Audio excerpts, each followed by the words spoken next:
आज मैं पहली बार अपनी आवाज़ में आपके सामने एक ऐसी स्टोरी ला रहा हूँ जो कि एक सच्ची कहानी है, जिसको सुनकर शायद आप वो गलती ना करें जो आप हमेशा अपने बच्चों के साथ करते हैं।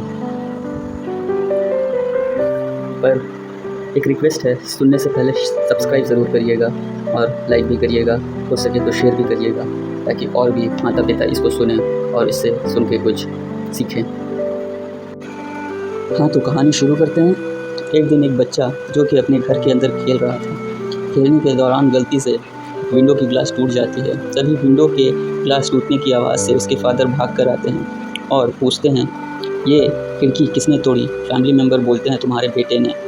और तभी फादर को गुस्सा आ जाता है और गुस्से में वो एक स्टिक उठाते हैं और उसे बेतहाशा मारने लगते हैं। बच्चा रोने लगता है और भागने लगता है, पर उसके फादर उसके पीछे भागते हुए भी उसे मारते हैं, जैसे कि फादर ने गुस्से पर कंट्रोल ही खो दिया हो। जब बच्चे की पिटाई ख़त्म हो गई तब बच्चा चुपचाप बिना खाना खाए सोने चला गया।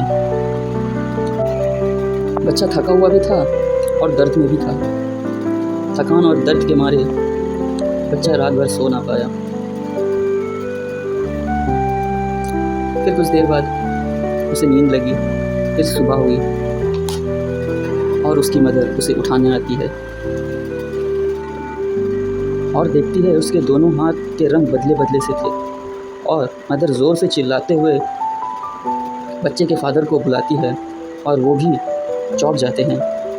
बच्चे के हाथों को देखकर वो हॉस्पिटल की तरफ भागते हैं, बच्चे को हॉस्पिटल ले जाते हैं। उसके बाद डॉक्टर एग्ज़ामिन करते हैं तो पता लगता है कि हाथों में जहर फैल गया है और इन्फेक्शन हो गया है, क्योंकि जिस स्टिक से फादर ने बच्चे की पिटाई की थी वो जंग लगे हुए कील की स्टिक थी, यानी कि लकड़ी थी, जिसको के फादर गुस्से के हाल में देखे नहीं और जो मिला उससे उसकी पिटाई कर दी। खैर, अब जो होना था वो हो गया, पर अब जो डॉक्टर ने कहा वो उनके होश उड़ा देने वाला था। डॉक्टर कहते हैं जहर बच्चे के बॉडी पर फैल रहा है और अगर जल्द हाथ ना काटे तो बच्चा मर भी सकता है। अब क्या? अब फादर और मदर दोनों शॉक्ड, पर कुछ तो डिसीजन लेना था। तो फादर और मदर डिसीजन लेते हैं और फादर रोते हुए बच्चे को ऑपरेशन के लिए भेज देते हैं। फिर जब बच्चा दूसरे दिन ऑपरेशन के बाद होश में आता है और अपनी कॉन्शियसनेस गेन करता है, वो चौंक जाता है कि उसके दोनों बाजू कटे हुए हैं और अपने फादर को देखता है। फादर भी उसे रोते हुए बड़ी दुख भरी और पछतावे के नज़र से देखते हैं। फिर बच्चा डरते हुए और कांपते हुए आवाज़ में फादर से बोलता है, पापा मुझे माफ़ कर दो, आई एम सॉरी, मैं कभी कुछ नहीं तोड़ूंगा अगली बार से, पर मेरे हाथ मुझे वापस ला दो।